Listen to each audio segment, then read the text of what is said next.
nay trời đẹp lắm đây, sao không cùng anh dạo quanh Sài Gòn.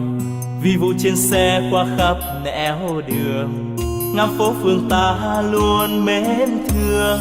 Sài Gòn của mình bao nhiêu quán xá, là có bấy nhiêu món ngon thật ngon, là có biết bao nhiêu lựa chọn, là nỗi đắn đo hôm nay ăn gì. Sài Gòn dịu dàng gom bao nỗi nhớ, đi đến nơi đâu cũng mong về mau. Thương lắm quan quen đôi ta vẫn hẹn, yêu lắm những con đường ta từng qua. Sài Gòn quá xa thương yêu, anh đã thương thật nhiều, anh yêu biết bao nhiêu, anh vẫn thương thật nhiều. Ôi yêu biết bao nhiêu.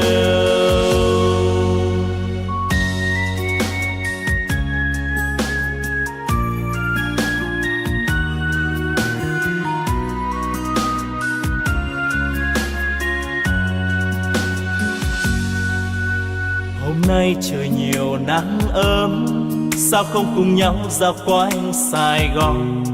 Bon bon trên xe qua muôn nẻo đường, ngắm phố phường ta luôn mến thương. Sài Gòn nhộn nhịp bao nhiêu quán xá, thì có bấy nhiêu món ngon thật ngon, thì có biết bao nhiêu lựa chọn, cùng những đắn đo hôm nay ăn gì.